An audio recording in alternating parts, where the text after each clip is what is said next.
kind of legendary to just slip that into your pop song. He tastes like you, only sweeter. This is about cum.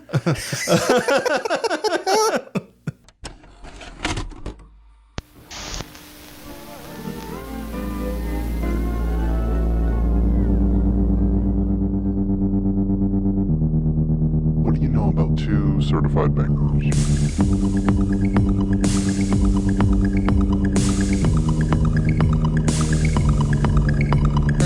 PhantasmaCast. Welcome back to PhantasmaCast, where we talk about our favorite movies 2 at a time. And you should too. Today's double feature is an odd pairing about odd pairs. 1955's Smiles of a Summer Night and 2004's Closer or Closer. More on that later. More on that at 5. Back to me, reminding you that the best way to listen to the show is to subscribe to PhantasmaCast on YouTube or your podcast platform of choice. And be sure to follow the show on Instagram or TikTok. That is by looking up PhantasmaCast or our handle at 2CertifiedBangers. Now, on with the show. Jake, you want to kick us off with Smiles of a Summer Night? Smiles of a Summer Night. It's one of those movies where you ask yourself, have I ever heard of this? And probably not, right? Unless you're like a film head. You know? Exactly. If the 2 words Ingmar Bergman does anything for you, then yeah, you've probably heard about this. But if not, you're like, whatever. Yeah, and then you're probably also like me, like shaking your head. Yeah. I've heard of Ingrid Bergman. She's an actress. No, wrong. Other Bergman. You got to get on that plane. Damn Swedes. So Smiles of a Summer Night is, as Criterion would have you believe, after 15 films that received mostly local acclaim, the 1955 comedy Smiles of a Summer Night at last ushered in an international audience for Ingmar Bergman. In turn-of-the-century Sweden, 4 men and 4 women attempt to navigate the laws of attraction. During a weekend in the country, the women collude to force the men's hands in matters of the heart, exposing their pretensions and insecurities along the way. Chock full of flirtatious propositions and sharp witticisms delivered by such Swedish screen legends as Gunnar Bjornstrand and Harriet Andersson, Smiles of a Summer Night is one of cinema's great erotic comedies. Damn, I have to give you props for the Swedish. I think you nailed it there. You're so much better at accents than me. The J's are wise, man. That's all you gotta remember. But yeah, so when we were talking about this episode, I think I had watched Smiles of a Summer Night, and I randomly picked up the Criterion Ingmar Bergman collection. Yeah, this big box set. Yeah. It is massive. It is folks. a big chungus of a fucking collection. But what I thought was really interesting about it was that what they did was they put it together as if they were programming a film festival. Yeah. So very novel idea. Yeah, it's really fun. And so what they did not do was present the films in chronological order. They presented them in a way to sort of tell the story of Bergman's career and the evolution of who he was as an artist. Yeah. And so the first one, they started with Smiles of a Summer Night. Okay. That makes sense. Uh-huh. So obviously it was the first one I watched. And I was truly taken aback at how hilarious this movie is.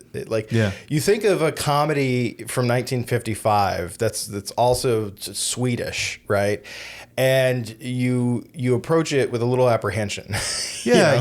you're like first it's got 2 things working against it, like outdated traditions and then like a different culture as Americans watching it. So we're like, okay, surely some things are going to be lost in translation.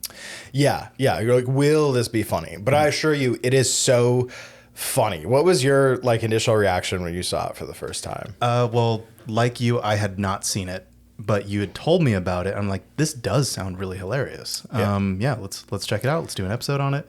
And then when I watched it for this episode, I was enamored by it. I loved it not like from the jump, but I do have a key scene where Where it the main turned for character, you? where the main character, what is his name? Friedrich Egerman. Friedrich Egerman. He comes home from the play with his young wife, and they're just going to retire for the night because she's having like an existential crisis about their relationship. Yeah. But then his son, Henrik, is like, he was just fooling around with the maid. Yeah, And he he's tried like- to put the moves on Petra, Yeah. the young, attractive maid. And he has like this, the son is like, he wants to be like in like a priest, Yeah. right? Yeah, he's a tortured soul. Yeah. He's young, he doesn't know what he's doing, but he's like, I'm not in love, but I am, basically he's like, I'm horny. I am so wretchedly horny all the time. But I don't love her. What's wrong with me? Right. And the father's just like, man, you're just young. You gotta, you don't really know what love is. Like, you love like yourself, or like he says, a young man always loves himself, his self-love and his love of love itself. And then the son's like, but a mature man like yourself knows all about love? And he goes, yeah, I think so. And his son's like, that must be wonderful. He goes, no, it's dreadful, my son, and very difficult to cope with.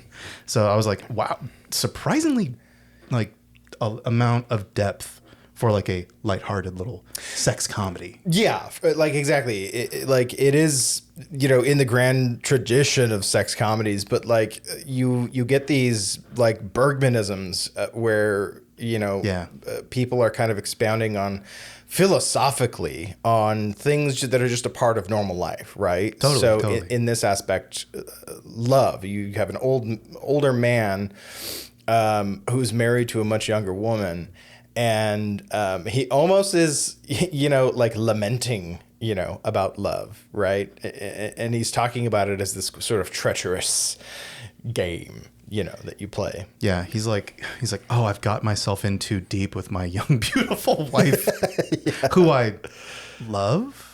Or Well, let's get into the story a little bit. Okay, so the movie starts out, and you have Friedrich Egerman, and he's a lawyer. His wife had died some time ago, and so he spent a brief affair with the actress Desiree Armfeldt. But for some reason or another, they didn't work out, right? And so he went and married a young girl who I think at the time of the film is like 16 or something. when they got married, she was 16, but now Okay. she's 18. So it's been a few years. Okay. But the kind of whole dynamic of their relationship is that, she's still a virgin, and they haven't been able to sort of consummate this love. And so he is this movie's about insecurity, quite a bit, right? So he's like, I think I might be too old for this girl. I think she loves me like a young girl would love her father more than a lover, right? And so that's why they just haven't been able to have sex yet. And it even goes to the point where they're in bed, and I think she's about to sort of initiate sex with him, but he's asleep, and he's just moaning, Desiree. And She's like sidling over, like, all right, here we go. and she's like, well, that feels not good, especially because she knows that later that night they're going to be going to a play starring Desiree. I don't think she knows that she's going to be there, but she's off put by that's not me. And then when they get there and they're watching the play, she's like, what's her name? Desiree? And then, it Dawns on her Yeah. that this could be the Desiree. You know what this is? This is that exact moment in Scott Pilgrim versus the World where Knives sees Ramona. It's like, oh my God, she's beautiful. And so she immediately wants to leave the play. Yeah, she starts crying. She's like, oh God, yeah, I need to go. By the way, she's old. She's too old for that part. At the same time, Frederick has a son from his first marriage, Henrik. Yeah. Who's about the same age as his wife. As Anne. And like you said, he is this sort of tortured soul. He looks just like Edgar Allan Poe. Yeah. Yeah. It's actually really uncanny. Yeah. I mean, this is a period piece, a turn of the century period piece, you know. And so Henrik's whole deal is he's, you know, off at the seminary training to become a priest, right? And I think it's because he doesn't really know what he wants to do with his life, you know? Yeah. And there is this scene where as Friedrich is heading home at the beginning of the film, his two colleagues are like, he better watch out or his son's going to steal his wife. You know? Yeah. Dude, I love them. His little lawyer firm, like associates. Yeah. Because one of them is a catty bitch. Yeah. he's like, oh, like, good night, Mr. Egerman, to the other guy. And he's like, anyways, he's off to see that woman, Desiree. And I'm like, damn, all right, queen. So Friedrich has that kind of insecurity too, of like, I need to make sure my son doesn't fall in love with my wife, you know? Truly. And so Henrik, he doesn't know where he fits in life. And, you know, like any man would, he's tempted by the attractive young maid of the house, Petra, who kind of flaunts her sexuality very freely. And a quote between Peter Cowie and Jorn Donner on the Criterion Blu-ray. Yeah. Who are they? Are they just like producers or archivists or something like that? Peter Cowie is a film critic who specializes in Scandinavian cinema, and Jorn Donner is a screenwriter who worked with Bergman. Okay, like a frequent, collaborator. Okay. Cool. They say Harriet Anderson, who plays Petra, the maid. Harriet Anderson's independence as an actress hasn't always been to the liking of Bergman. But ironically, that's the side of her personality that he exploited so well in this film. He's tantalized by this. She represents a carnal liberty which Bergman himself would love to indulge in. So, yeah, so every time you see her, she's just kind of having a grand old time, you know? And she kind of loves teasing Henrik. And it's implied that, you know, he had tried to have sex with her, but he was impotent and couldn't follow through, you know? Yeah, he's like, oh, she's going to laugh at me. She's going to tell everyone. Yeah. And she does. Of course. Yeah. But then, like, Friedrich's like, hey, that happens. He's like, guys make a big deal out of it. Like, they blow it way more than women do. Yeah. They're just having fun. Yeah. You know? Lighten up is basically what he's saying to him. But yeah, she is really like a free spirit, and you kind of just, you love her. You love her. And how just like open, or just how like comfortable she is as herself. She's like, I know who I am. And he's like, but you? She's like, man. She has a line that she says to Henrik when Friedrich is overhearing them. And at first he's kind of like tickled because she's talking about Friedrich. He's like, oh, isn't he just like so like dashing, and like there's like a roguish like glint in his eye? And he's like, yeah, whatever. It's my dad. I fucking hate him. He doesn't love anyone. You know? Yeah, he's always sarcastic to me. But she's like, oh, she's like, it's too bad you're like sweet on one end and so muddled at the other. And he's like, what do you mean? She's like, never mind. Like basically, like you wouldn't get it. And I think like one thing that makes this pairing with Closer so great is that I think Henrik represents that sort of youthful that youthful yearning for love that is you know, more about possession than anything else. Like that and like the go all in, like go for broke, kind of thing. Like it's such a serious game. Whereas Friedrich is like, it's not all that, man. You know? It's like I know I'm right because I feel it so much. Yeah, it's just like, okay, live a little. Yeah. Stop and wonder, like, maybe it's blinding you a little bit to the reality. Yeah. Not that feelings are bad, but like just feelings for the sake of forsaking everything else over. No. It's not so life and death as you think it is. Yeah. That's what I meant. That's way smarter than what I was going to say. We'll go with that. So anyways, Friedrich leaves Anne asleep in bed, and he goes to visit Desiree at her apartment. Or he goes to visit her at the theater. She goes backstage, and they have a conversation. And I really love their exchanges because they just tease each other so much. I believe that they had a relationship and a falling out. Yes. Yeah. They sell it very well. And Desiree is just so, you couldn't handle me, I'm an actor. Like, I've got the theater. I don't need you. Yeah. Like, someone needs me. Look who came crawling back. And so then they go to her apartment afterward.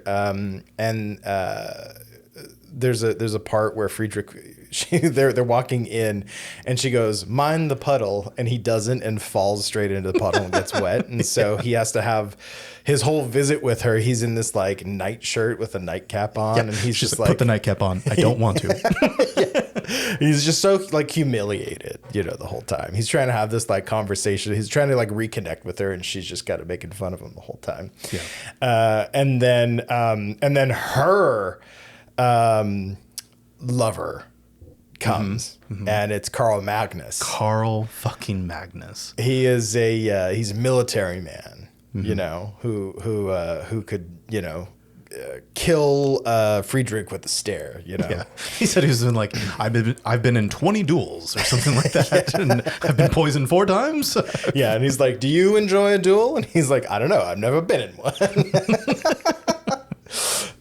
So Carl Magnus comes in, and he's like, essentially is like, "Who the fuck are you? Why are you in my nightshirt? Get out." Yeah. At first, I love the interaction because he's addressing Desiree. Yes. He doesn't even look. Yeah. He's such a messy bitch. Yeah. He's like, "I have 20 hours. I have 9 with you, 3 traveling here, 5 with my wife." He's like taking off his gloves, giving her the flowers. And he's like, "I see my nightgown is occupied. Will it be free soon?" Yeah. So he kicks Friedrich out and won't even let him get dressed. He's like, "I suggest you leave now, sir." Yeah. I would like to have my robe. There is a very important like little scene when he leaves with the cook. Like Desiree's cook comes out and gives him his wet clothes. She's like, "I really wish you could have stayed because the mistress would have really liked to have reconciled." She was like, "She had a really good time with your back and forth. She would have liked to have amended there." And that gives him like oh really? So you're saying I have a chance? Yeah. So you're saying there's a chance? Yeah. So then we go to get a little bit of Carl of Magnus's and. No, I think his last name is Malcolm. Yeah, it's Carl Magnus Malcolm. Carl Magnus Malcolm. We get Charlotte, right? And she kind of represents this like lover spurned thing, He's so cavalier and open about his affairs, and he's just like she's just going to accept it, And I think she's deeply hurt by it because she really loves him, And there's a great line. She's like waiting for him to outgrow it. I think. Yeah. He's just kind of he's fuming to his wife about visiting his mistress, and then she has another man there.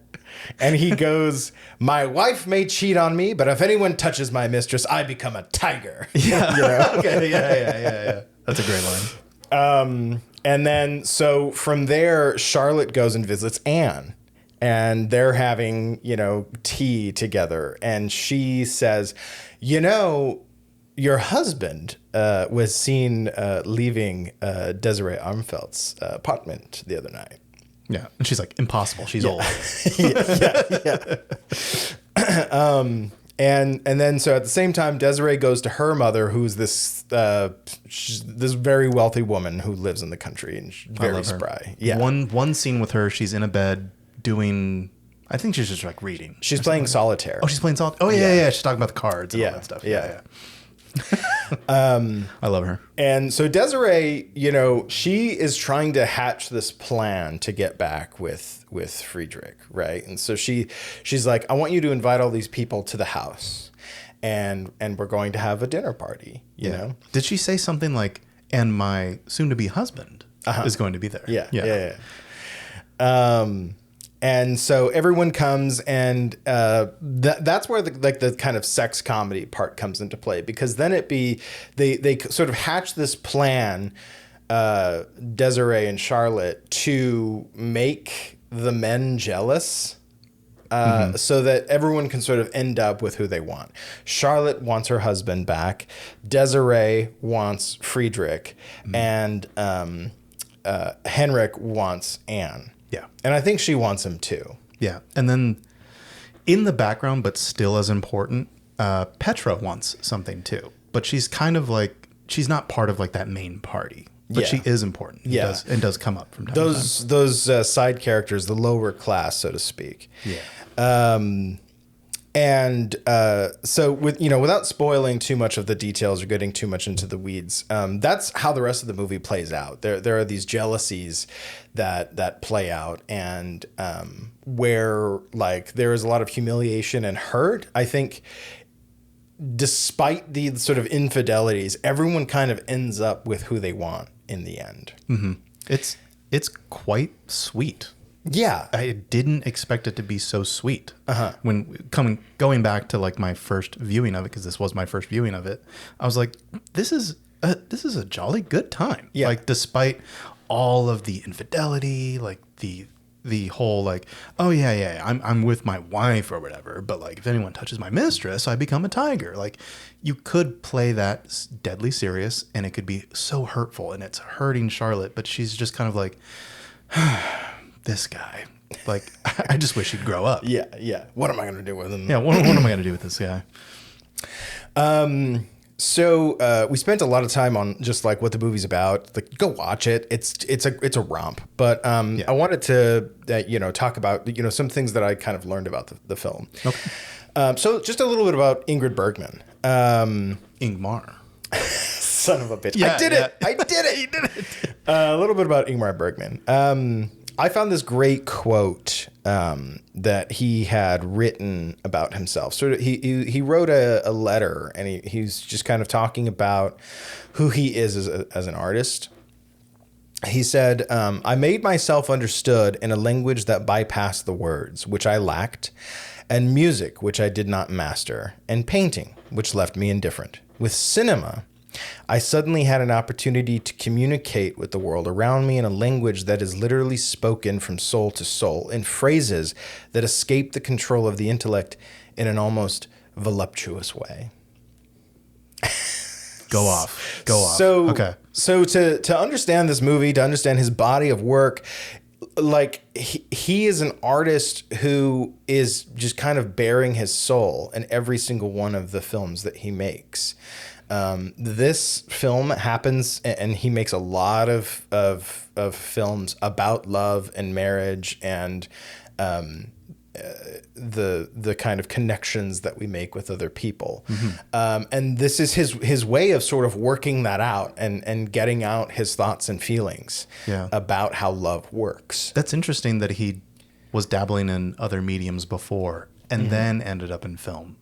Yes, he has a large body of work in theater as well, but I think he found theater to be too limiting, so that's why he made the jump to film.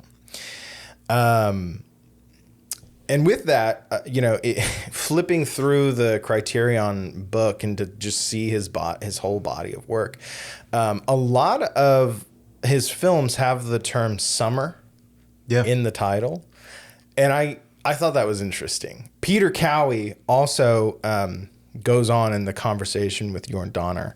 He says, maybe we should emphasize how important in Scandinavia the midsummer is, because you have such a short period in the northern countries. Only people who live or visit there understand how intense everything is in that period. Everything has to be lived. People come out of their shell at the end of their spring, and they live these 2 months of summer very passionately. But there's also this feeling in nearly all Bergman of a desperate reaching out to other people. Yeah. So he's setting his films in summer, and he's setting a love story that's about passion and connection in summer, because just culturally that's just a time when life happens, you know? Mm-hmm. And we have like it is text in the movie, the title, Smiles of a Summer Night. Yes. So there are 3 smiles, right? And I think my favorite character in the film is Fried the groom. He's Lady Armfeldt's I was gonna say chevalier. He's her butler essentially. Yeah, you know. He welcomes everyone onto the manor when they show up. Yeah, and especially Petra. And he's just this like warm, spry guy. And as soon as he sees Petra, he's like, hell yeah.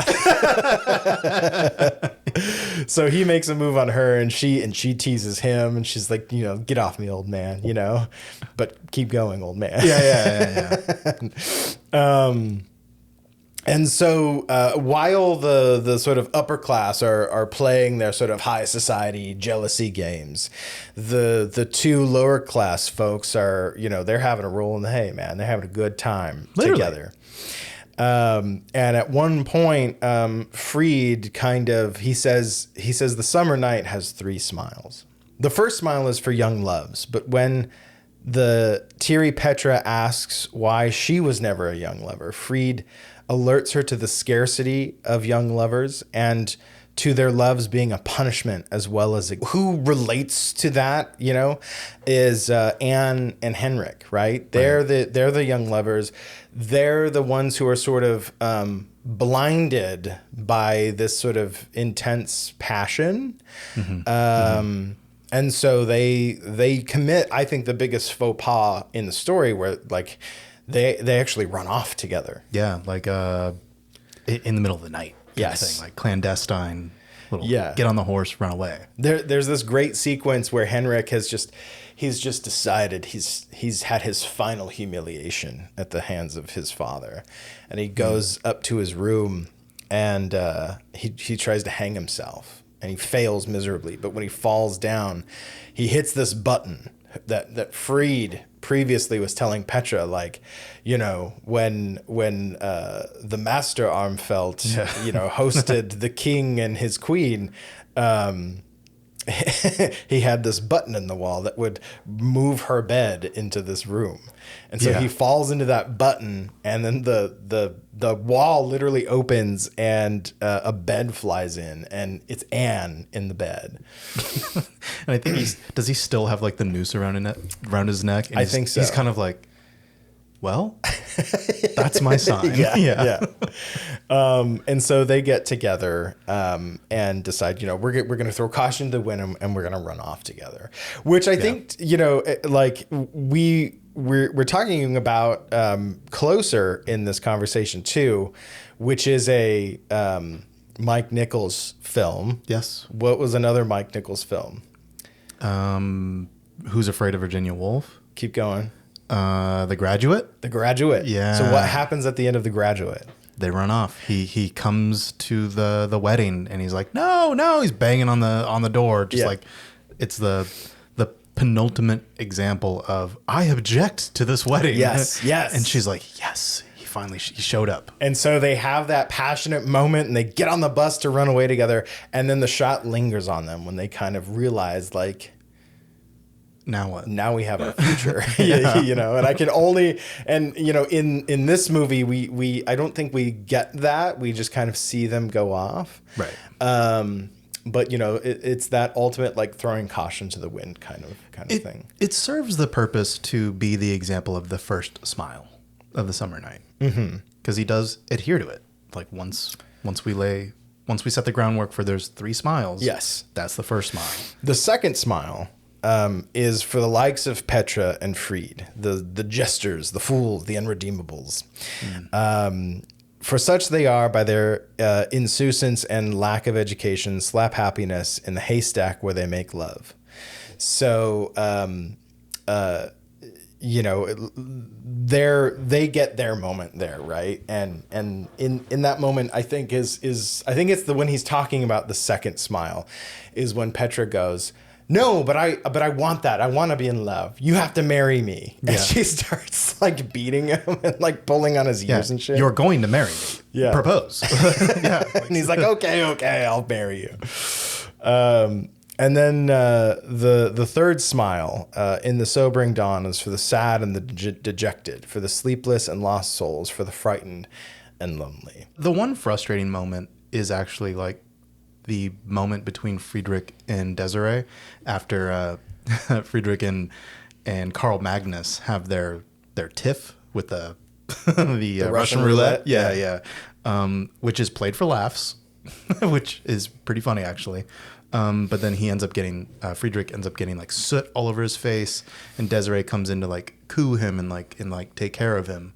But it's unclear what that will lead to, other than he's still at his lowest, making an embarrassment of himself, and she's there for him. Yeah. So it is like implied that she'll be there for him, and he's kind of at his lowest, and he'll change his ways, or he'll finally like fess up and be like, okay, I do love you. I will marry you. Because they had a little back and forth at Desiree's apartment about why he never wanted to marry her when they were first together. And he's like, oh, I would have eventually. And she's like, no, like that's not a good enough reason. Like I have the theater. Like I wasted my youth on you. Yeah. Pretty much. And you were out seeing like scores of women. Like you're not forgiven that easily. Like oh God, she had a really good line about like what do I care about your bleeding heart? Like let it sting. I was like, damn, go off. But at the same time, she'll come back and be like, oh, you poor thing. Yeah, I got you. Yeah. So in a way, that is some kind of resolution. Yeah. They never really truly let go of each other, right? And Friedrich's marriage to Anne, I think, was kind of like a desperate attempt to, I don't know, like play the part he was supposed to play. Yeah, or as an older lawyer kind of guy. Yeah, or maybe like take that kind of love that youth like exudes and be like, oh, okay, I'll get some of that too. And it just never translated. Right. Like she had that and it never, because she loved him in a completely different way. Yeah. She loved him like a father, So it was misguided from the start. When we were putting these two movies together, my original thought was, oh, let's have a double feature about like not love triangles, because there's kind of 4 or more people. Yeah. The math ain't math. But infidelity, right? And as I was thinking about it, I was like, okay, well, no, like these are movies about jealousy. Yeah. But then if you go a little deeper, like what's at the core of jealousy? It's humiliation. Okay. I'm with you. John Simon really nails it. So I'm just going to read from his essay. He says, Anne is humiliated by her husband's muttering of Desiree's name in bed, by Desiree's glance at him that she believes she catches at the play. Yeah. That's why she wants to leave. Yeah. By Charlotte's revelation that Frederick was chased out of Desiree's apartment in a nightshirt, and by her uselessness in her own kitchen and garden, where her servants rule. Oh, There's that part where she's trying to do stuff, and they're just like, get out of here. Yeah, I did all that. She's like, well, what good am I? Yeah. And then she takes it on Henrik. Friedrich is humiliated by being tossed out of Desiree's apartment by Malcolm, wearing the Count's nightgown and a clownish nightcap. He's not even granted the Count's robe, which Malcolm repossesses along with his mistress. Friedrich will be humiliated more thoroughly by his wife's elopement with his son and by the Russian roulette duel with Malcolm that leaves him with soot on his face. Henrik is humiliated by his failed sex with Petra, his outbursts at the dinner party of Mrs. Armfeldt, Desiree's mother, and his unsuccessful suicide attempt. Charlotte is humiliated by her faithless and brutal husband and is reduced to responding with a tearful tirade against him and all men at tea with Anne. The servants, Petra and Fried, Mala and Beata, are above or perhaps beneath humiliation. That's a way of looking at it. Okay, that's interesting. Yeah. So, like this, and we'll get into the utter humiliation closer. But, like this is a movie about a man, Bergman, kind of talking about how when you love someone deeply or passionately, you open yourself up, you make yourself vulnerable to all of these slights that can happen against you. And to some people, it's more about pride, right? It's about how you look to others or how that makes you feel, more so than the actual, person in front of you, the human being in front of you who you claim to love. Right. Yeah. And I think that's very apparent with Malcolm. Mm-hmm. Mm-hmm. Especially like he kind of flips that claim or that quote that he has later, because he goes when he thinks that Charlotte is going to seduce Friedrich. Yeah. He says, "One can dally with my mistress, but touch my wife and I become a tiger." Oh, okay. He does flip it. Yeah. So it's not an ethos, Yeah. It is situational. Depending on how he feels. Well, it's not even about the women, right? Yeah. It's about how he is how he looks, how it's going to look on him to have either his wife or his mistress cheat on him. Yeah, they're even like analyzing his like laugh during like a game of like croquet or whatever. And they're like, "Oh no, he's furious." Yeah, like he's going, ha, ha, ha, "Take that, Friedrich," and they're like, "Oh, he's pissed." Right, and he's such a caricature of manlyhood, of the rough and gruff like soldier man, Yeah. And Friedrich is a lot of the humiliation that he is subjected to is, he kind of is the opposite of that. He can't seduce his young new wife. No. He can't. He's having trouble getting back with his previous mistress. Yeah. Because he's like, "Remember the good times?" And she's like, "You were a shit." And he's like, "No, I wasn't." yeah. He has great comebacks, but like he struggles, I think, a little bit. Yeah. He can't control his son, who's having these outbursts at this fancy party, and like these are wealthy individuals. There are strict social rules you have to follow, and so there's a lot of embarrassment happening, on purpose. And then suddenly his son leaves with his wife, Yeah. So he's definitely like depicted as this kind of ineffectual male who can't seem to keep his house in order, Right. But then the women, Charlotte, a woman who desperately loves her husband, but she can't get him to like fucking knock it off. Yeah. Stop whoring around. Yeah. But like the you know what? The Russian roulette scene is so important for Friedrich because it is the least embarrassing thing that happens to him. He believed that he was going to die on this hill.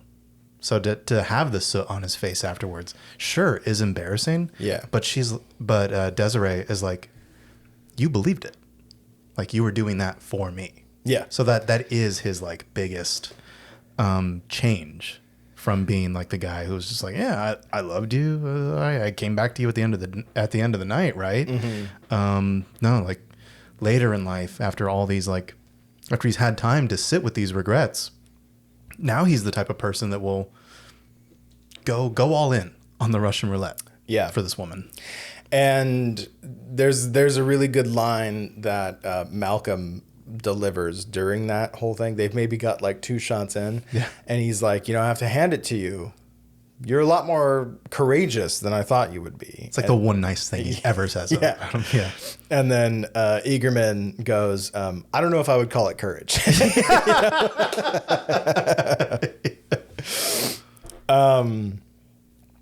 So, you're dealing with a lot of people's insecurities in this film. And I love that it takes the comedic approach to where, if we just move beyond those insecurities, if we just kind of swallow our pride a little bit, we can get to what we want, Yeah.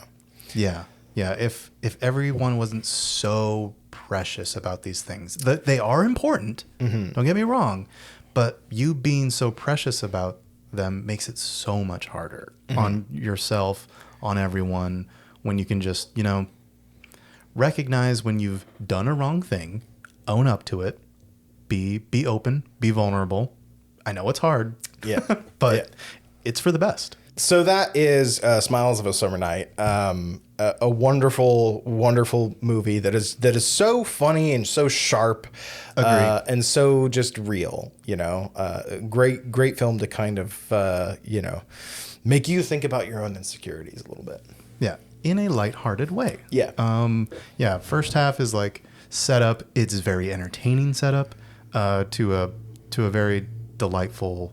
But also kind of like melancholy second half. But I think in the end, delightful and is, affirming. I'm not going to be like, oh, it's life affirming, but it's affirming. Yeah. Yeah. It's good. Like, and that's the importance of having an artist who's so willing to kind of tell you exactly what's on his mind. Because there are those things that deep down we have that we're afraid to confront. And then you have this brave fucking filmmaker come out and go, no, I think those things too. Let me give you kind of like a safe way to process those things. Yeah. I'm gonna make fun of you a little bit with these proxies. Yeah. Via these characters. But hopefully we'll change your perspective a little bit by the time it's over. So into Closer? Into Closer. Okay. Let's start off by the title alone.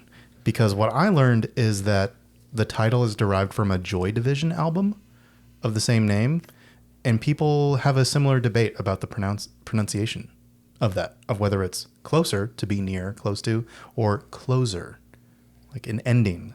Okay. Because that was the last Joy Division album ever, was Closer or Closer. Okay. And it was always marketed as Closer, though. Yeah, you usually like heard. Yeah. Okay.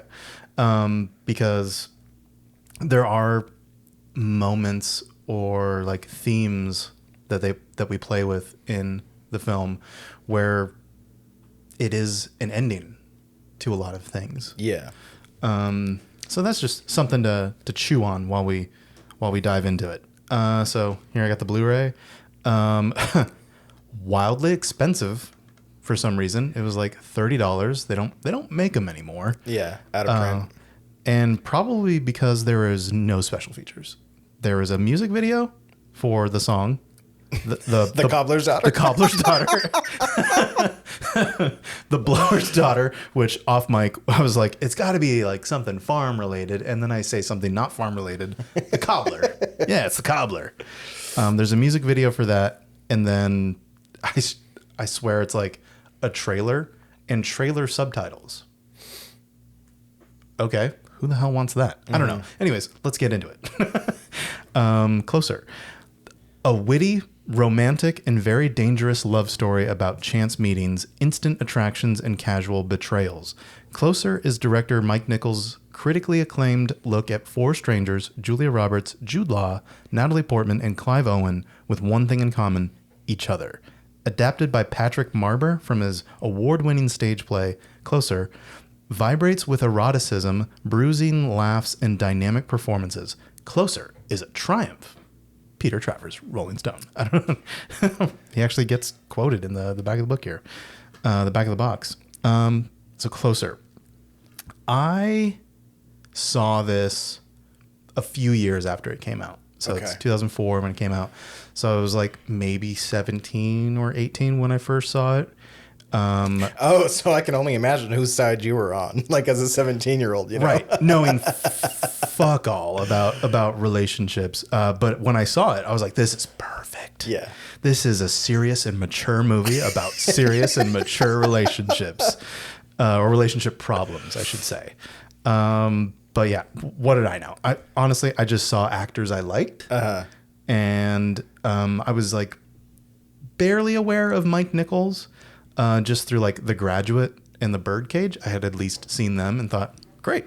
Yeah. I think I had seen Who's Afraid of Virginia Woolf and was like, this guy's a god. Yeah, you know? dude. Okay, so later on, after seeing this, I eventually stumbled across Who's Afraid of Virginia Woolf. Same thing. Yeah. Completely adore it. It deserves all the accolades. Which was also a stage play adaptation. So, because Mike Nichols did get his start in theater. Mm-hmm. He was a Tony Award winner by the time he directed Who's Afraid of Virginia Woolf. So, came out swinging. Started hot. Yeah. Know? And all of his films, too, feel like they play like theater a bit. Yeah. In how they're staged, you know? Yeah. So you'd think, like, oh, this pairing makes perfect sense. Yeah. It's Mike Nichols' movie. But before we get into, like, the plot and the characters and all that, one fun thing I want to talk about is, like, the weird trickle-down effect into other pop culture from Closer when it was released. Is it got into a lot of punk pop emo songs. I don't know how much you're aware of that. I told you a little bit. You remember? You were definitely my Sherpa up that mountain. I didn't know anything about this. Okay. So there's like a few lines of dialogue that three bands in particular took inspiration from. Three bands? Okay. I know. I thought it was two. Yeah. I discovered a third one in my research for the film.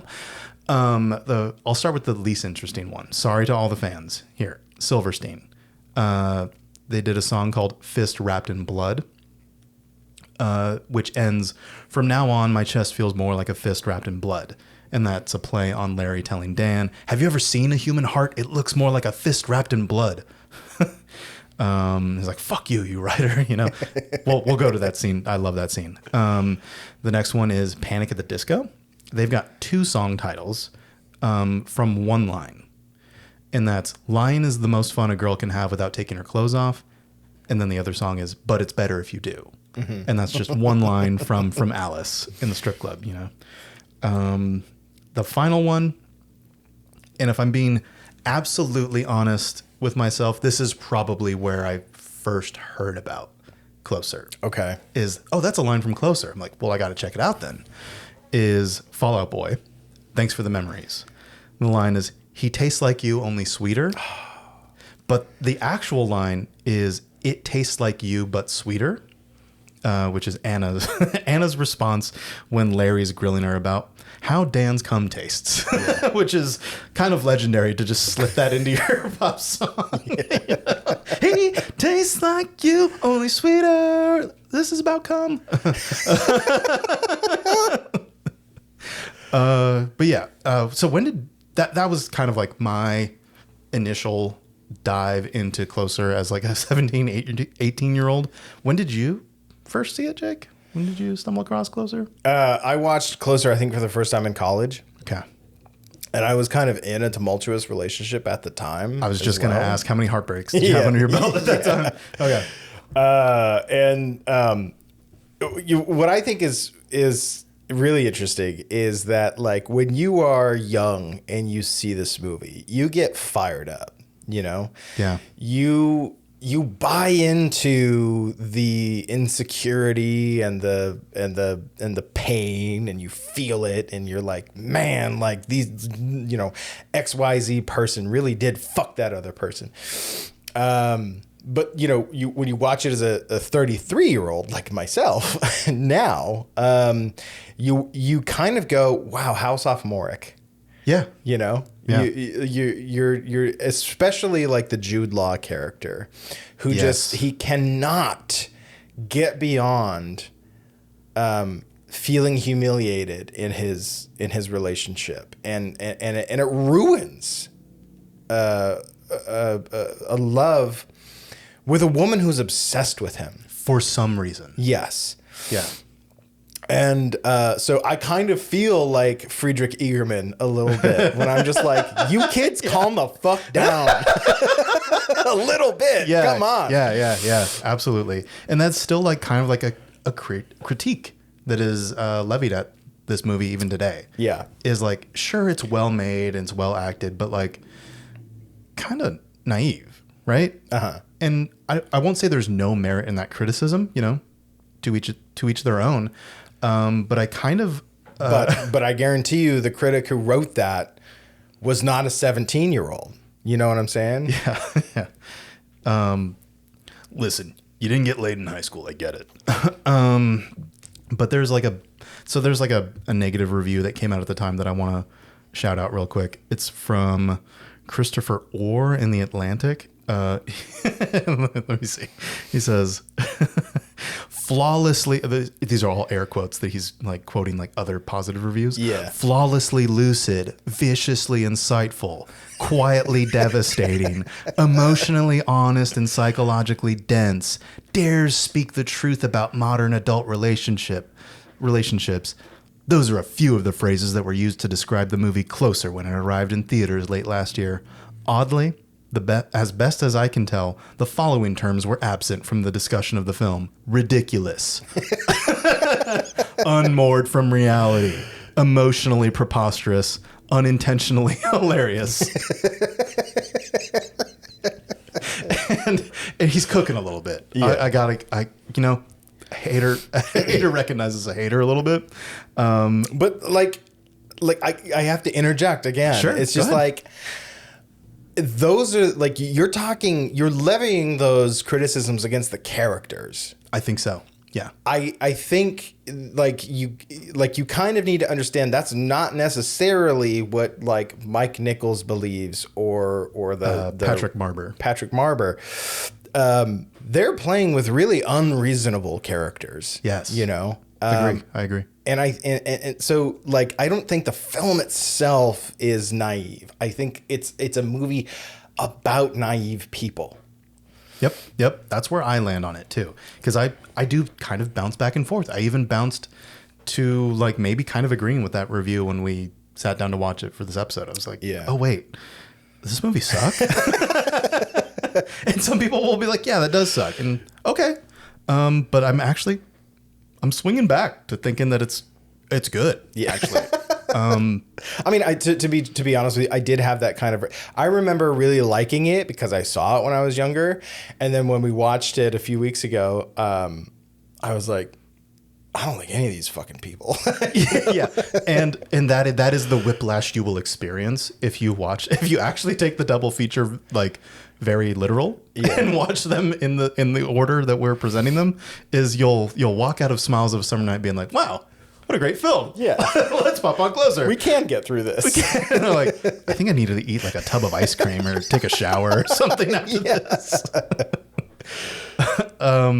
But I think it's definitely worth a watch because of like Mike Nichols' history in the theater. It is a stage play adaptation. The stage play itself was like highly lauded when it came out in like the late 90s, I want to say, 97. But like the material has like a lot of wit for the characters to chew on. It is an actor's movie or script, I should say. And the performances are still very solid and evoke strong reactions. Yeah. Out of everyone who sees it, actually. So in that way, it succeeds. If everyone's just like, it's boring, it did nothing for me. If the overwhelming majority of people were like, it's boring, it did nothing for me, then I think it failed. But it is kind of like one end or the other. It is pretty divisive. And really the nastiness that we tend to think of when we think of Closer is kind of just the middle of the movie, or those breakups that we cut back and forth. The back and forth kind of backstabbing and Yeah. Well, infidelities. Right. Yeah. And we'll definitely get to that. I definitely want to go down, talk about the plot of the movie by addressing each character individually, because there's only 4, and I think it's pretty easy to do that. But I wanted to shout out something that I stumbled across that I thought you'd find interesting about Mike Nichols. He was married several times while he was alive, R.I.P. But his last marriage was to none other than Diane Sawyer. Ooh. Yeah. So good callback to our Drop Dead Gorgeous Best in Show episode. Go check that out if you haven't watched it. It's called Peak Satire. But anyways, there's an article I found from I think just a blogger, and I don't mean to like diminish that, but her name's Annie Zhu. She wrote an article called "What the Film Closer Tells Us About Love and Intimacy," and I was inspired by what she wrote. So good job. I agree with what you were deducing here. She also says she can't remember the first time she watched it. She borrowed a DVD from the library and was intrigued by the all-star cast. Same. Remembers liking it more than she thought she would, and she says, and understood it as much as I could have at that age. Yeah. I was there, right there with you. But it's a film one can only appreciate with more life experience. And she goes on to say, some might dismiss the story as a quadrangle of beautiful but miserable people who fail at loving each other. I rewatched it recently, and it has so much more to say about relationships. Romance is not love. Intimacy has nothing to do with nudity. You might not even know who your partner is, no matter how many years you sleep with them. That's pretty insightful. And I would agree that it does have that. It does say that. It does speak on that level. It's a movie about characters who are so quick to conflate sex Right. with love. Mm-hmm. Or I love you, so you love me, right? Mm-hmm. It's like that's Dan for sure. Or tying their whole being to sex, rather than understanding another person at a different level other than physical. Mm-hmm. So that's why it's still a good movie to check out if you're willing to take some of the very like mean, nasty things that they say. Even the writer, Patrick Marber, says the play is about, quote, the terrible junk of jealousy, breakups, divorce, and singleness. Yeah, so it's that. It is no smiles of a summer night, you know? And then this is a fascinating quote here that says when they opened in the theater, it didn't seem funny at all, just relentlessly grim. I was surprised when it got good reviews. Yeah. By the time it closed on Broadway in 1999, I devoted 3 years to the play. Okay, so 1996. It was so heavily reviewed and scrutinized that it was nice to tinker with it for each production, reminding myself I still owned this thing. So even Patrick Marber's like, oh, whoa, that responded? Like people responded to that? Nice. So it makes sense that when the movie was like optioned, he was like, I'm going to write the screenplay for that. But let's dive into the characters, okay? Because that's really what it is about. And so since there is such a small cast list, it's our 4 leads, right? I want to play a tiny bit of a game. It's not like a guessing game, really, but it'll make it a little more interesting as we dive into them. I'll list the character's name followed by who they sleep with in the movie in like chronological order. And end it all by asking you who they love by, like, here's an example. Character A is with name, then other name, who loves, and then that's where you answer. Okay. So then we can talk about these fascinatingly confused and very mean people together. So we'll start with Dan, right? Jude Law. So Dan is with Alice, then Anna, who loves... I gotta say Dan. Yes. All right. That's why you're my co-host. I wrote he loves himself. Absolutely. Because he's like completely emotionally stunted. He like hides behind this romanticism of like, I'm a writer. He even like starts off when he meets Alice, when she gets hit by a car and he takes her to the hospital. He starts lying to her right off the bat. She's like, what do you do? He's like, I'm sort of a journalist. He writes obituaries. Like be real, guy. Yeah. And then he like withholds that he's in a relationship until they're about to part ways. He's like, oh, by the way, I'm seeing some broad, kind of thing. Yeah. Great. What a winner, And then by the end of the movie, after we've seen all the terrible shit that he does or he puts these women through, even then, he reveals that on the way to the hospital, he like snuck a kiss on her forehead. And the cabbie's like, is she yours? And he's like, yeah, she's mine. It's like, you were holding on to that? Also, she's like unconscious. What are you doing? Yeah. So he loves the idea of love, but he's pretty much driven purely by jealousy and spite. Yeah. Yeah. He's so kind of dishonest with himself that even the book that he writes that is the kind of reason he meets Julia Roberts' character is about Alice. Yeah. Yeah. He's incapable of being honest in any kind of way. No, he's much more there for the back and forth banter than honesty. So like it begins with Dan meeting Alice, who's played by Natalie Portman. And, they have that little moment where he takes her to the hospital and then they kind of get to know each other just a little bit, or they have like banter, but then as they're parting ways, she's like, she drops this line that will be important later of like, oh, why are you in London? And she's like, oh, like I had a thing, like had to get away from a man or something like that. She's like, sorry, had to get away from a man. He says, boyfriend? She's like, something like that. And it's just like, I didn't love him anymore, so I had to go. He's like, do you ever leave someone that you still love? She's like, no. Like when it's over, I don't love you. Goodbye. That's how you should do it. And then we cut to an undisclosed amount of time later, and he's getting his picture taken by Anna, Julia Roberts. And there's like a tension there that he's like kind of pulling out of thin air, really. She's just there to take his picture. Yeah. But he kind of perks up when she's like, by the way, I read the book and I liked it. He's like, oh. An opening. Yeah. Don't mind if I do. Yeah. Yeah. I was like, what did you like about it?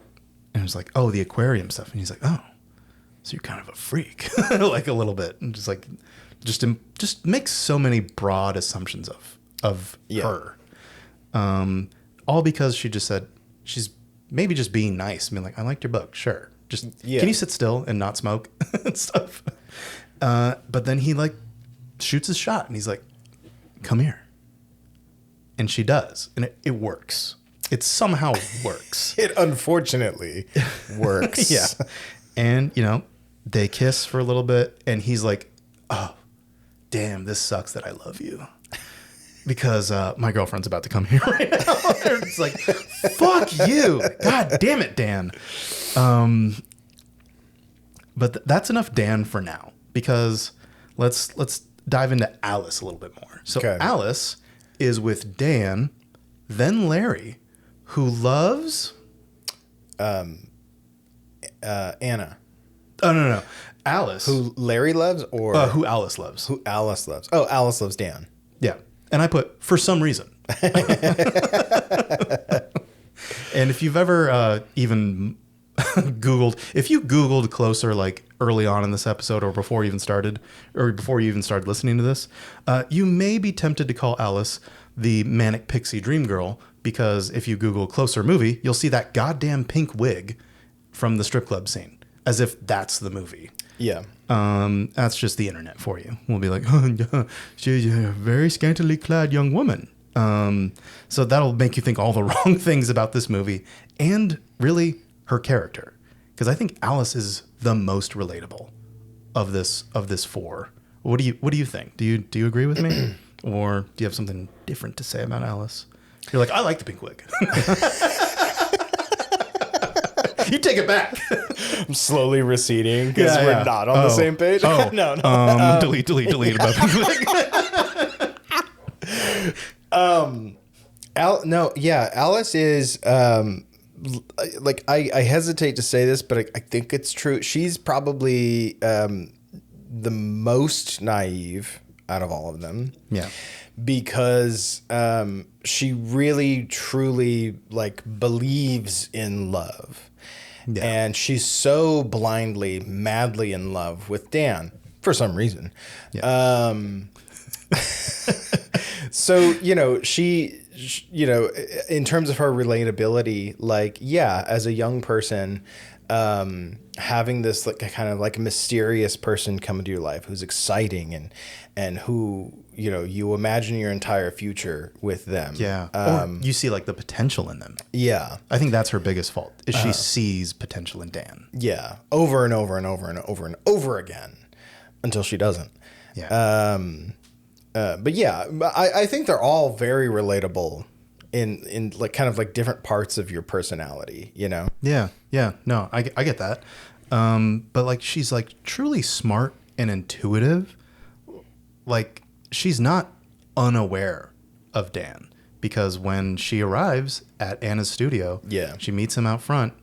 Not in that moment, she doesn't say anything, but when she confronts Anna after she tells Dan to fuck off, she's like, listen, I saw he had a look and I overheard your conversation about making out or whatever, about he loves you and stuff. And Anna's like, oh, I don't know what to say to that. Like, I'm not a thief, Yeah. you know? And she's like, just take my fucking picture. Basically, she's crying. She's like, doesn't matter. You did what you did. He did what he did. Take my picture. I want to get out of here. And then this is probably not the first time either. Right. Yeah. This may be the time where he was just so boldly doing it. Yeah. Moments before she arrives. But then in a way, you said she is like naive. I think she's naive in her love, but she does play the long game because by the end of the movie, spoiler, we learn that her name is not Alice. Her name is Jane. And she told Clive Owen's character, Larry, this in the strip club when he's like, what is your name? Because he's like marginally aware of her. He's like met her once. Yeah. You know, so it makes sense that he kind of forgot her name. And she's like, Jane. He's like, no, it's Alice. I swear. Okay. No, I remember now. It's Alice. And she's like, no, it's Jane. And he thinks that she's fucking with him the whole time. Yeah. Yeah. Before we move on to the next character, I just want to highlight a key scene with Alice that kind of highlights her as like the most smartest character of all these people. And it's the final scene with Dan after they've got back together after all this shit.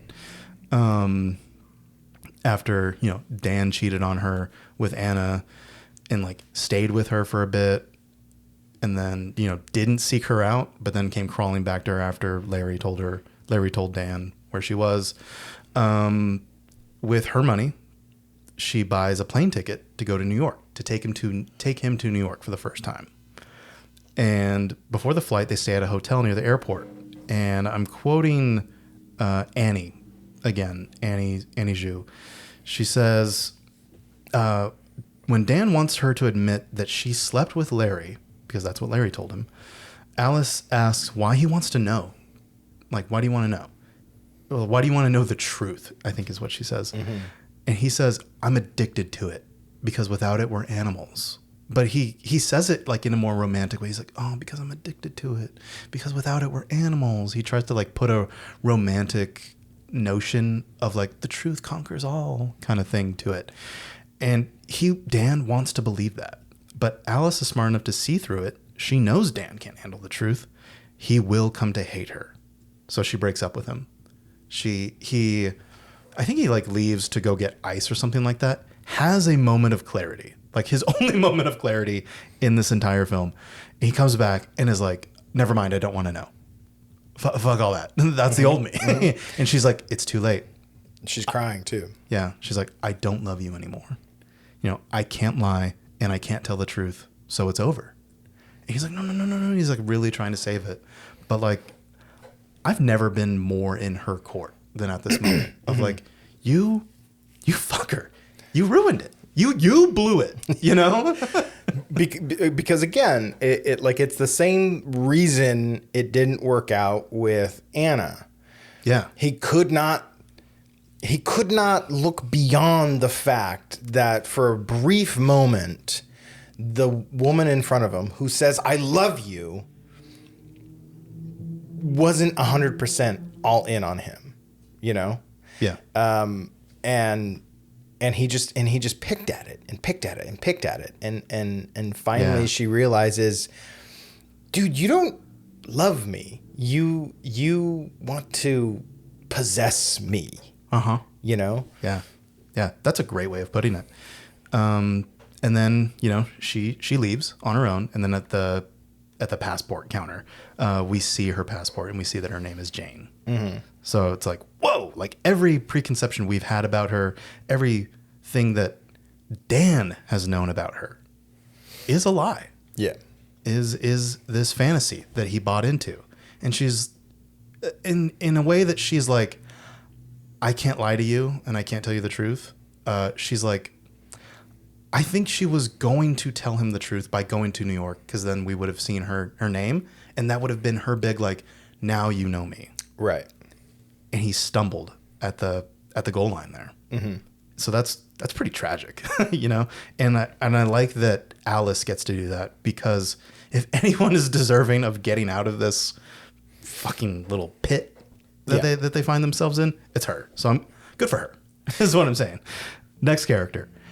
Anna is with first nobody, then Larry, then Dan, then back to Larry, and Anna loves Dan. I wrote Larry again for some reason. Okay. You know, I don't know. It's kind of hard because at a certain point we are cut off from her perspective. Yes. Once she sleeps with Larry again. Yeah. To like get the divorce papers signed. Mm-hmm. And he does sign them. But then she gets back with Larry. She does get back with Larry, but the last time that we see her, and Larry for that matter, they are in bed. Larry's sound asleep because he's won against Dan. But Anna is lying awake in bed. And the only reason we're there is because of that scenario where you know, she had gone to get the divorce papers signed. Larry, the sadistic fuck he is, was like, I want one last fucking tug, you know, let's do it. Yeah. And then Dan, he does essentially the same thing that he does with Alice later, right? He didn't learn his fucking lesson. He can't look beyond that, you know? Like she subjected herself to a level of humiliation and abuse to be with Dan for some reason. And he couldn't look beyond that, right? And so that's why they fell apart. Yeah. And she went back with Larry. Yeah. But I think a part of her still like will always love Dan. Yeah. But she knows that like it'll never work because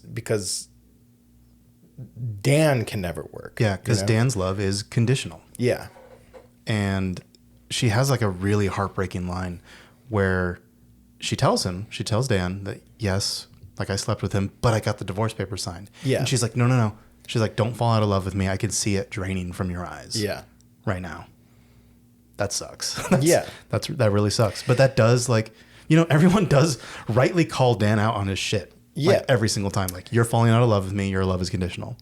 And Anna, I think, is the most kind of tragic character in all of this. Yeah. I wrote she's a mess of contradictions, but I'd love to have you explore that. Yeah. But like, she didn't ask for any of this. No.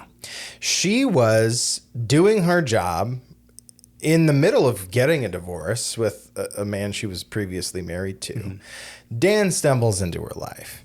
Dan does the like sex chat thing and sends Larry to her. Yeah. but he can't accept that he did that. So now he's got to go muddle with that relationship, you know? And she's just kind of like going back and forth. I feel really bad for her because she was doing her own thing until Dan fucking came like a wrecking ball into her life. Exactly. And then just wouldn't leave her alone and keeps stalking her. Yeah. It's sad. So she's a character filled with contradictions. Yeah, because, you know, she's a divorcee, or like you said, like probably going through a divorce when Dan meets her, and her husband left her for a younger woman. And then what does she do? She cheats on her new husband with Dan, who's, I think in the logic of the movie, he's supposed to be younger than Larry. So like, that's a contradiction. She did the same thing she was like upset with her ex-husband for doing. After the photo session, when she gives into him, she's clearly like pushing him away for like months, maybe even like a year. I think her exhibit was a year out from that photo session. Right. But Dan, little hanger on, is still like, come on, I love you. Come on. She's like, I'm here for my exhibit. By the way, that's my boyfriend. You introduced us. Thank you for that. And then it's like revealed between a conversation between Anna and Larry that they call him Cupid. Yeah. And he's like, that's our little thing. Yeah. We call him Cupid. So how did Cupid take it? And she's like, you know, he's Dan kind of thing. But then she does she claps back at Larry a little bit. And he's like, that's the meanest thing you've ever said to me. And she's like, oh, no, I didn't mean it, you know, kind of thing. And then there's like a little clandestine meeting between her and Dan. We cut forward an undisclosed amount of time later, and they've been having a relationship ever since. Yeah. They've been having an affair. Yeah. Ever since. And this is the most brutal section of the movie, are the two breakups, because we sense that it's coming. We haven't been told that they've had this affair yet, but the actors sell their body language so well that you know Julia Roberts has done something and Jude Law, Dan, is going to say something. The truth kind of slowly, painfully is pulled out in these two moments. Yeah. Dan cuts to the quick of it so like maliciously, I feel. He's like, this is going to sting. But I've been seeing Anna. Yeah. You get the sense he almost feels like above Alice, you know? Yeah. And he placates her too. Like when she's essentially like begging him, you know?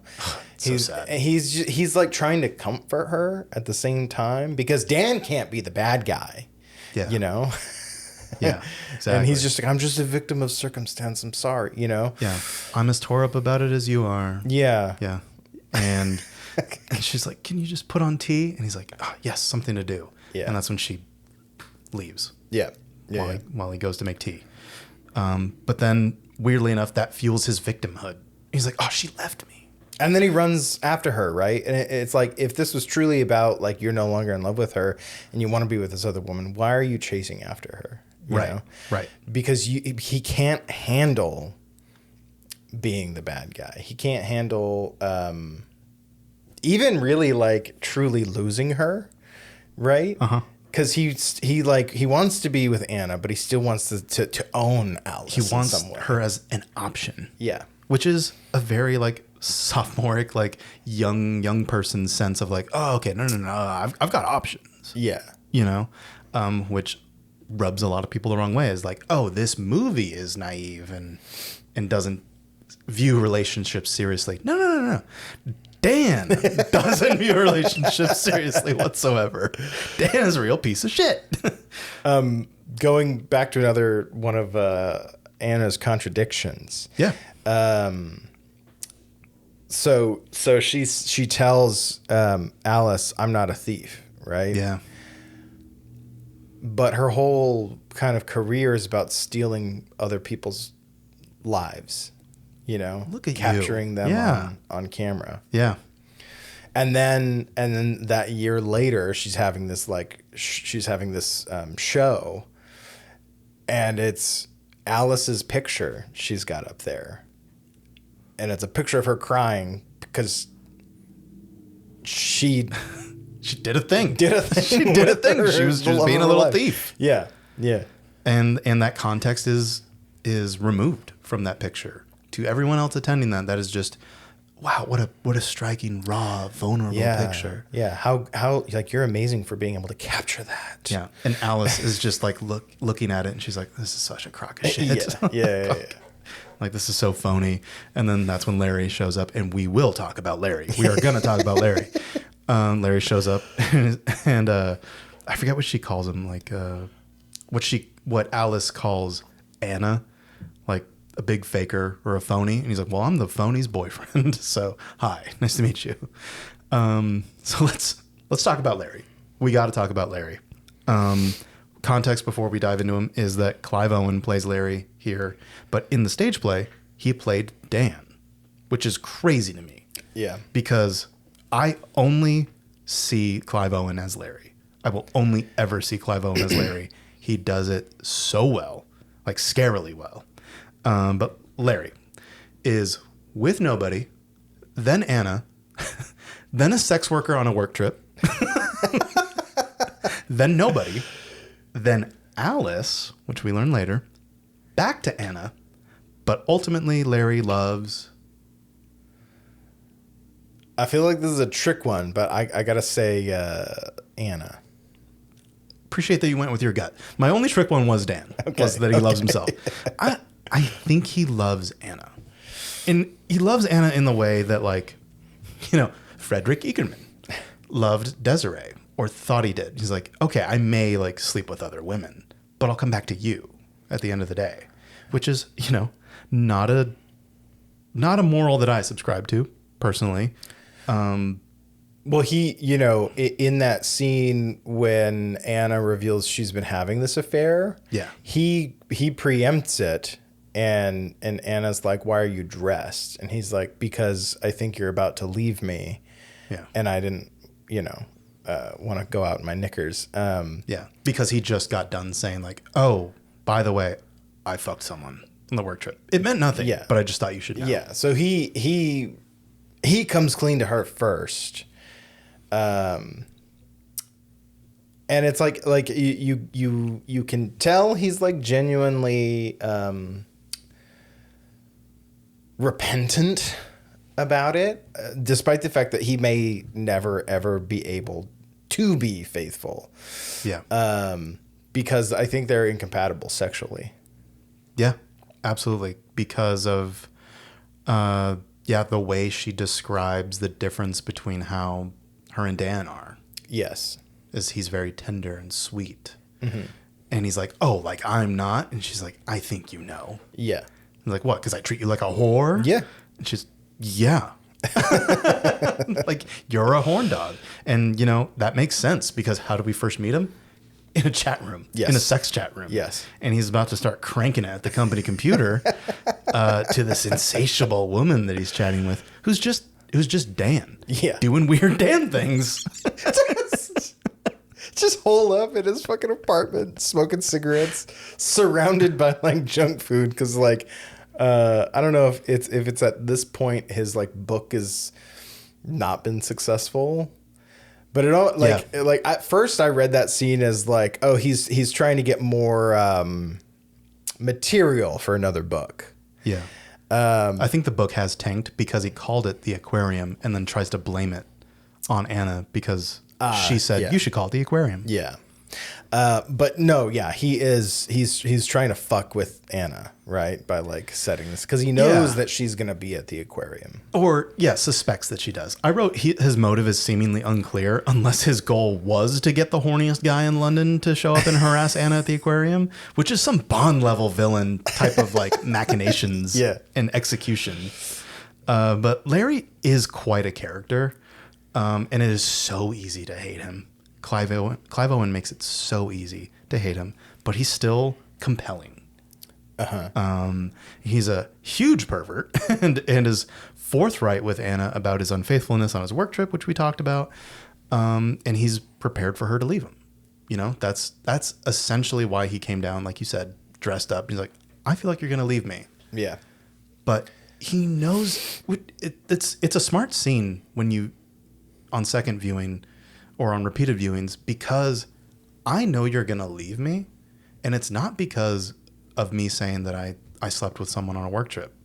Like, I feel like you know me enough that may have happened, so I know you enough to know that something's up and that you did something. Yeah, she has a look. She's got a look. Mm-hmm. So there is a sense of intimacy despite all the unfaithfulness or the infidelity. Yeah. Which is a very fine line to tread. And I think it does it pretty well. Despite, the scene that follows that probably being like cut in today's age and like posted up on social media as like, this is peak acting. And it's just them screaming at each other. Like marriage. Marriage Story. Yeah. Punching the wall. It's this, but with the audio of like, what does this cum taste like? It tastes like you. I'm like, sweetheart. But however, I think it is really revealing. The most revealing thing about Larry is the final scene with Dan. When Dan comes to see him after Anna got the divorce papers signed by Larry. And I'm sorry for saying their names so much. Someone's like, oh my God, I'm sick of hearing the word Larry and Dan. It is about these four people. But Dan arrives at Larry's office. Larry had signed the divorce papers, but Anna hadn't sent them in. So she stayed with Larry. Yeah. And Dan shows up. He's a mess. Looking like a sad sack. Yeah. Yeah. Soaking wet from the rain. Goes into his office and he's basically like, let her go. He's like, please stop winning. Please stop fucking every woman I love or claim to love. Yeah. And he's like, I want Anna back. I swear. And then I'll pull from Annie Zhu's article again, her blog post. It says, a heartbroken Dan visits Larry at a sleek new office, demanding he let Anna go. And he says, Dan, you love her like a dog loves its owner, Dan accuses of Larry. And Larry says, and the owner loves the dog for so doing. He's very cheeky. He's very like, he knows he's got the upper hand. He's like, look at you sad sack. You came crawling back. He's like, oh, you came to apology? Where's the apology? You cunt. He slips it out there. But Larry is smug because he has won. Yeah. But he quickly loses patience with Dan's outburst, and which leads to the line that was taken for a song. Have you ever seen a human heart? It looks like a fist wrapped in blood. Go fuck yourself, you writer, you liar. And he gets up in his face. That's great. That is actually good acting. Yes. Because he starts from sitting and makes his way over to get up into Dan's face. He says, Annie Zhu says, Larry makes writers a pejorative, spitting out the word with disdain. Dan is not just a writer, but a failed one. His novel about Alice didn't sell. Yeah. But he does sneak in a little line later on. This scene's so good because Larry changes tactics constantly. First, he starts out smug. Then he gets up in his face, and he's like, okay, I got to cool off. You're making me so mad. I just had to get up in your face. And then he's like almost helpful. Yeah, he's like, by the way, I read the book. I like it. And like Anna likes it, but but he's like, you know what? Let me learn you a truth. You don't know the first thing about love because you don't understand compromise. This is what he says to him. And the worst person you know just made a good fucking point. He is a horn dog who can't keep it in his pants, but at least he knows that. Yeah. That's crazy that he knows that. And Dan's just like, but I love. Uh-huh. But yeah, Larry, has assessed Dan well. Dan equates love with romance. Anna knew her relationship with Dan couldn't last because his love was conditional. With Larry, Anna can be herself with all her faults and disgusting secrets and still have Larry's love. Maybe not complete faithfulness, but at least brutal honesty and acceptance. And that is, Annie, you nailed it. I think that is a really good reading of that scene and about Larry's character and about his relationship with Anna, which can be really tough for people to chew on. was like, why the fuck is she back with this guy? Why did she sleep with any of these guys? Yeah. You know? And then, you know, to end that scene, Larry leaves Dan with, oh, you should go back with Alice. Yeah. She loves you. And he actually says, for some reason, by the way, here's your prescription. Here's where she works at. He writes it on his prescription pad. I thought that was a good touch. That is a good, yeah. He's like, here you go. And he's like, by the way, I didn't sleep with her. Like, I just thought you should know that. I have seen her naked, but I didn't sleep with her. Yeah. He goes to leave. He goes, hold on, one more thing. All right, I did fuck her. Yeah. I think he says I fucked the shit out of her or something. Something like that. Yeah. He digs the knife in, and he says something to the effect of, I just thought you should know that I haven't quite forgiven you. You know, I've forgiven Anna, but I haven't forgiven you. Yeah. So, toodaloo, little Dan. He tells Dan the exact thing that he knows will fuck Dan up all over again. Yeah. You know, like, again, when we put these movies together, I looked at it at a very surface level. 2 movies about like infidelity, right? But also like 2 readings of infidelity. That was my mindset going into it too. Yeah. Yeah. I think it's changed.